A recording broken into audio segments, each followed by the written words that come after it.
Unity of Houston is an inclusive church where we seek to understand and live the teachings of Jesus and other spiritual masters. At Unity, we welcome all people from all spiritual paths and every walk of life. We celebrate the diversity of our city and of our world, and we teach love, tolerance, and oneness, seeking to live in harmony with open minds and open hearts. Wherever you are in your spiritual path, you are always welcome at Unity. Join us and discover that the life of your dreams is already within you. So Reverend Dr. Jim Lockard I consider him, and many consider him to be one of the great minds of the New Thought movement. He is a thought leader in many ways. He's written several books, and his most recent books are really about community, creating the beloved community and being the beloved community. Last summer when I was on sabbatical in Ireland, I was doing a lot of deep study, and I was reading Jim's book, rereading the first one, reading the second one. And somewhere in there you have a line that you mentioned that you do coaching. Well, I had been looking for a mentor or a coach or someone I could work with for my own growth for a while, and I thought, I'm going to just reach out to Jim. So I sent him, I slid into his DMs on Twitter and asked him what that would be like, and even before I returned home. And then as soon as I got back to Houston, we started working together. And I just want to let you know that you are already the benefit of Jim Lockard's ministry, because he has helped me transform the way I'm holding this position and the way that I am showing up for you. You're in for such a beautiful treat today. Please join me in welcoming Reverend Dr. Jim Lockard with a huge Unity of Houston welcome. Thank you.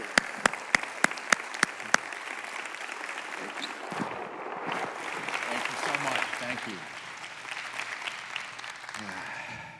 I make it a call, so I put that there. Has anybody ever had a problem? Anyone? Anyone? Okay.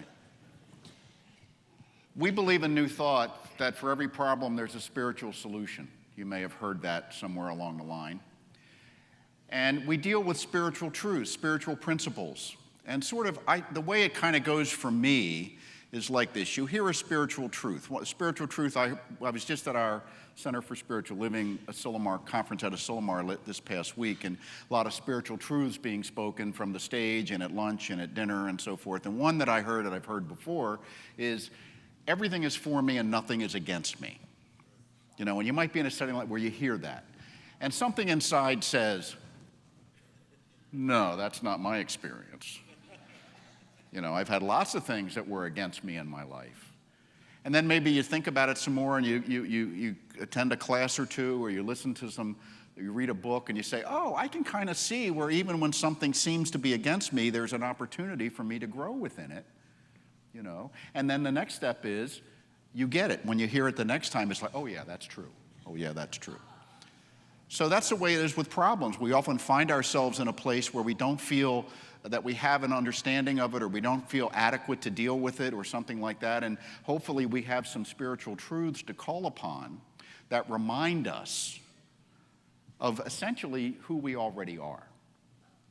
You'll never be more spiritual than you are right now.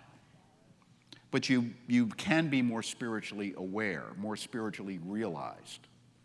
See, I believe that Jesus understood that he was maybe the most spiritually realized person in our Western culture anyway, that he sort of knew it. And I'd like to see Jesus as the great example, not the great exception. And he said, there was even a section in Matthew where he says, these things I do, you shall do greater. You see?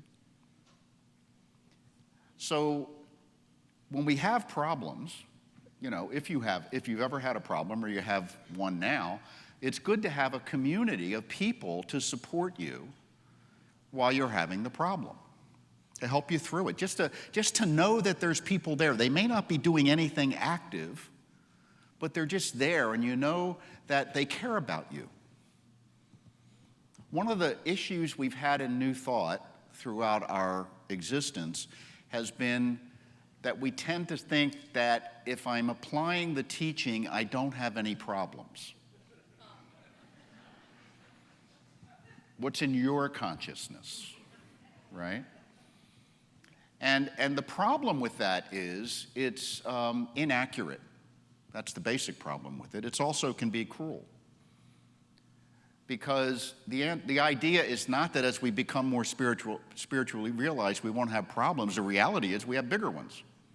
Because we grow into a space of consciousness that allows us to take on bigger things. You know, Nelson Mandela said, if your palms aren't sweating, you're not playing in a big enough arena. And the idea of that is, you know, we only grow when we have a problem, when we have an issue. We don't grow when we're comfortable. The only time I grow when I'm sitting in my Barca lounger at home is when I try to get out of it. When I'm sitting there with no stress or nothing, you know, there's a ball game on or something, I'm not growing then.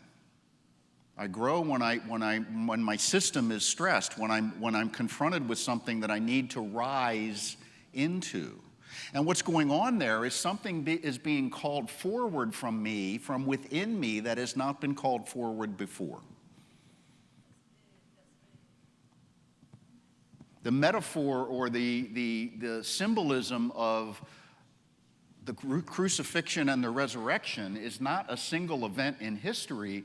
It's a recognition that there is no resurrection without a crucifixion. That I am not born into the new version of me unless the old version of me has a death. And death is not comfortable. Community can be a place of enveloping those of us when we're in need, when we need healing, when we're hurting, when we feel not enough. And at the same time, a spiritual community can be a place for developing when we are in a good place, when we are healthy, and we want to learn more and grow more so that when the next issue arrives, we're better equipped to deal with it. We have greater sense of the spiritual tools available to us of prayer and meditation and service and fun and playfulness and so forth, so that we become more and more well-rounded. When I came into the science of mind, which is the version of New Thought that has been my pathway, like many of you, I'd been in law enforcement for about 20 years. And I was a police officer in Dade County, Florida, Miami area, for 24 years. And the last 4 of those, I was actually taking classes at the center in Fort Lauderdale where I lived.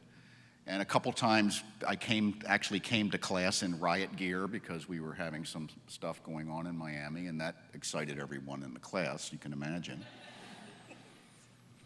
And it was interesting because it was other people in the police department that recommended that place to me. They said, this is a place where they use modern psychological approach to spirituality. And I was very interested in that. And I went it was only a half a mile from my home.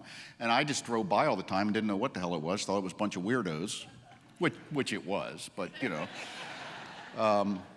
And one Sunday I went in 1989, it was Memorial Day weekend, I went in to look at the bookstore, and I stayed for both services and never looked back. And I became a practitioner in 1992, and a minister in 1995. And I left the police department in 1996 to start a work in Baltimore, which I did. And the idea was about having a community of people that would be supportive of one another, that would be connected, that would be recognizing the God in each other, which doesn't happen anywhere else in my life. I don't know about you. Well, at home, because my wife is in the teaching too. But when I'm at the store, or I'm at the ball game, or I'm at at work, I don't work anymore, but that's another story.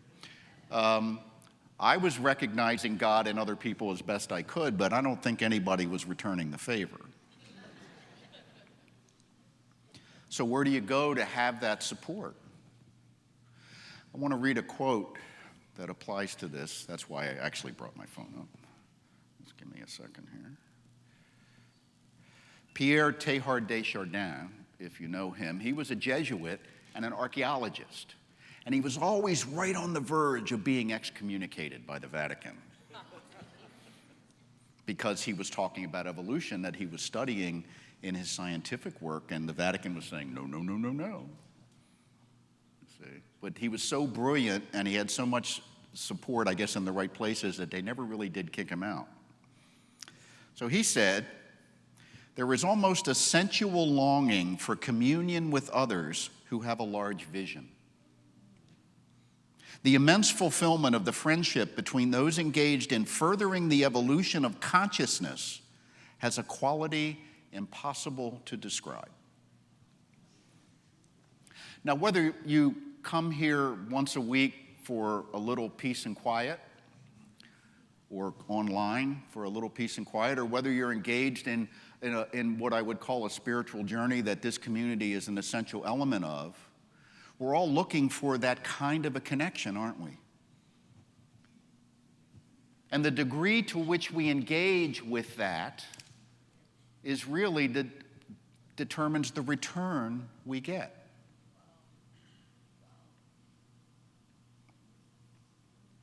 You get what you pay for, in a sense. And I'm not talking about money, I'm talking about time and energy and commitment, because spiritual community, or community of any kind, but we're talking about spiritual community today, can be part of an abundant, prosperous life. See, a new thought we think of abundance and prosperity is simply having enough of whatever it is, of some kind of enabling energy. Love is an enabling energy. Community can be an enabling energy. Money's an enabling energy. Money's just the easiest one to count.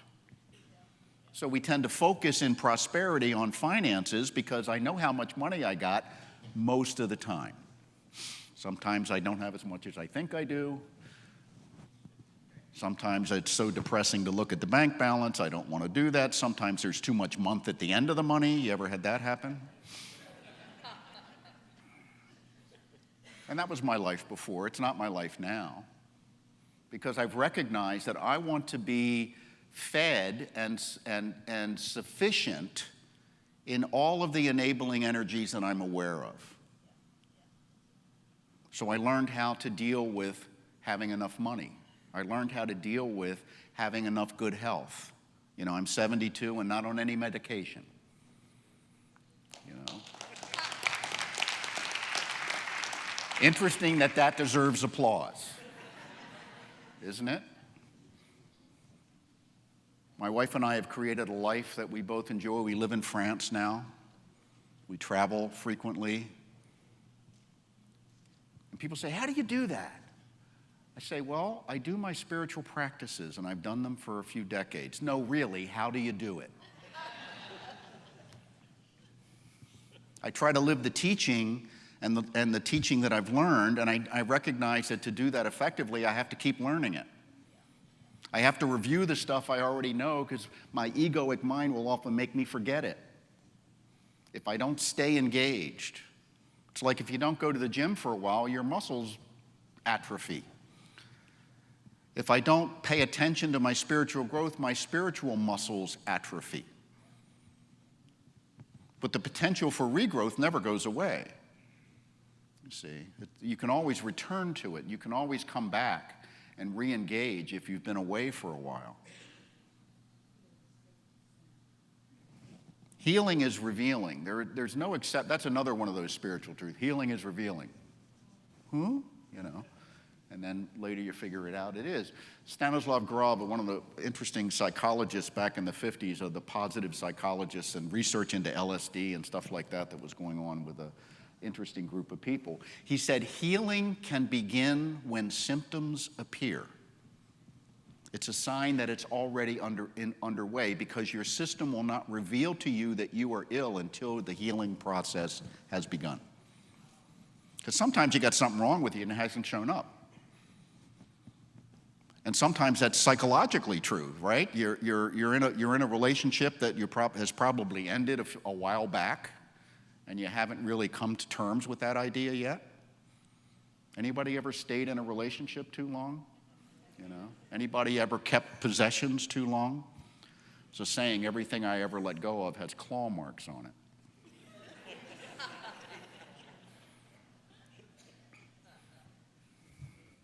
In deciding to move to France, before we decided to move to France, we decided to just take off. We spent 3 years traveling full time. So to do that, we sold our house, sold our cars, sold our furniture, put a few mementos and things in storage, and we just took off. And we were planning about 6 to 8 weeks ahead for 3 years, living out of a suitcase.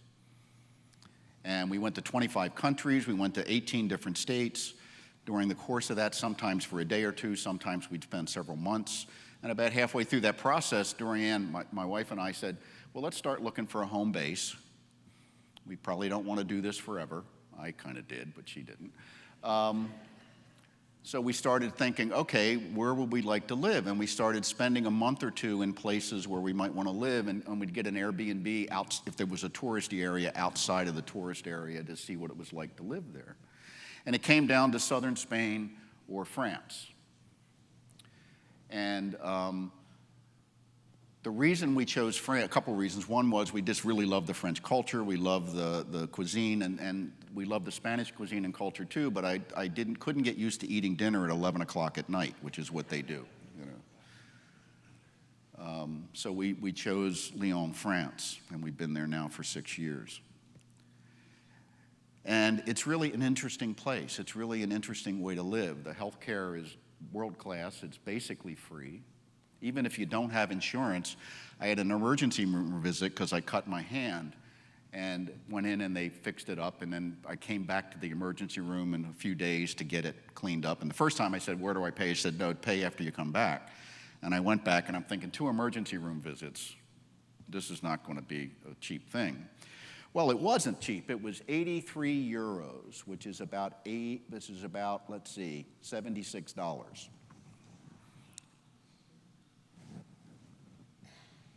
And now that we're in the French healthcare system, I would have been reimbursed that entire amount. See? You say, how do they do that? See? And I without going into detail, because that's not what I'm here to talk about, the idea is you can always do better if you're willing to think about a way and be creative and maybe give up something that you think is valuable that's really holding you back. Spiritual community is about being in a place of support for the times in your life when you're making transitional decisions that are stressful. You know? Getting married, getting divorced, changing jobs, retiring, losing loved ones. These are times when spiritual community can be so important because there's rituals involved in those things. There's connection. There's an ability. You hopefully know somebody. Maybe you're in one of these wonderful small groups where you say, when I'm having a life issue, I got somebody I can pick up the phone and call and share with. There's so many people today in our culture that are so alone. And the pandemic sort of encouraged that, right? And there's people that are afraid to come out, which I don't know if they're right or not to feel that way. Last time I came to the U.S. last month, I got COVID. So far, so good this trip. But the point is, can I have a place to connect? And it can be online. It can be a Zoom call. It can be just a telephone call if you're close enough to do that. But we have to be able to connect. Humans are relational beings. We are not designed to be alone. We are not designed to deal with our issues alone, despite what John Wayne portrayed in the old movies.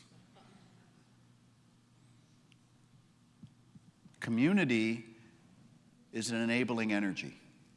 It helps me to have abundance in my life. Now, I'm across the ocean, so my spiritual community are the prayer partners I still pray with every week. I still work with some committees with the organization so I can be in those connections. And I'm developing a community in France of people that not necessarily that have the same spirituality as me, but we can talk about issues. We can talk about being connected and when we have problems or challenges. It's so critical. And the other side of that is that's what you get out of community. What do you give to community? Showing up is a big thing in one way. There's many ways to show up. Contributing financially, because, you know, it's nice to be in an air-conditioned space, especially this time of year. It's nice to have musicians that can be remunerated for the gift they give, for the artistry they bring and their professionalism. So that's all part of the deal of community, you know. And it all depends on where you are in your own life, how you respond to that. I mean, you know, I've been in ministry long enough, I've heard everything. All you do is ask for money. Well, I'll ask for it till you give me some.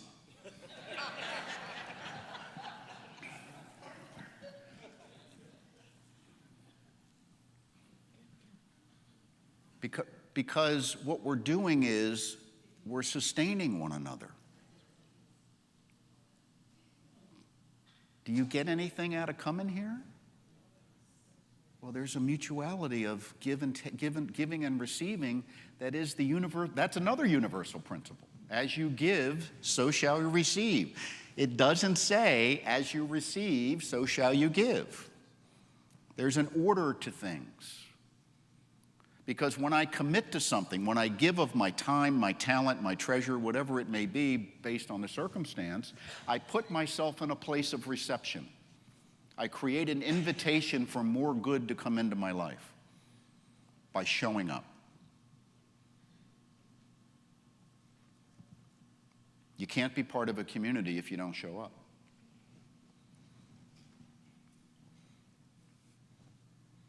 Community sustains us.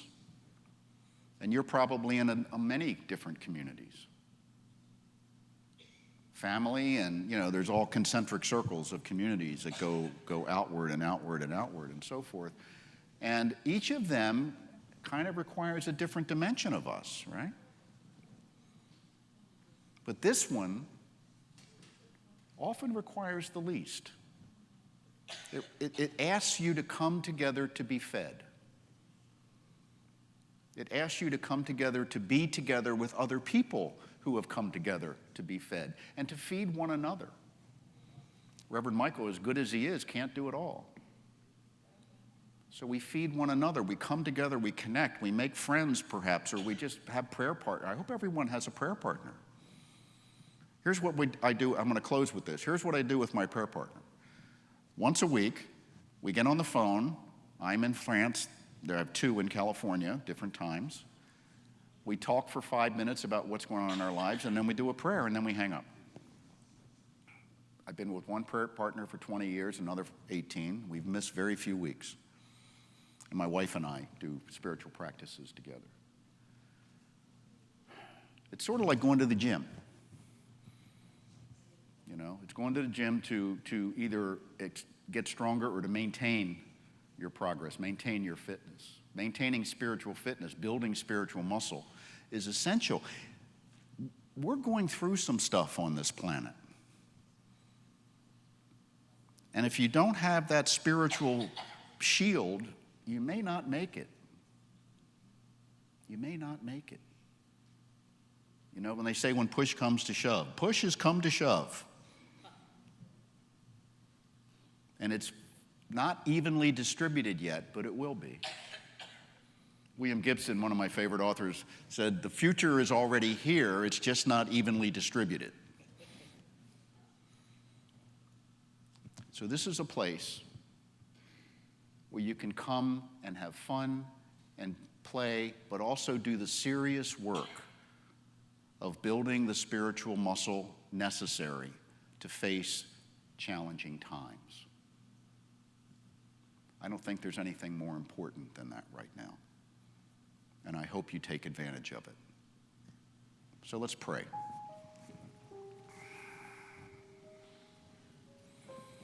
So this I know.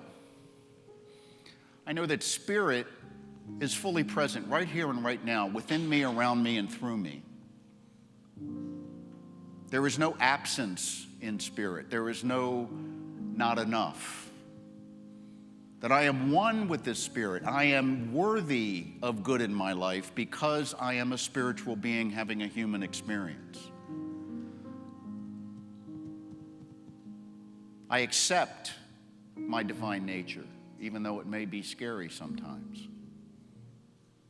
I am willing to stand in my own greatness, in my own genius, in my own love.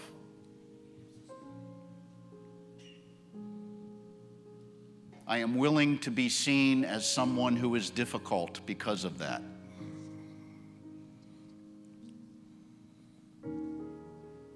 And what I know is as my life unfolds, everything I need is there for me.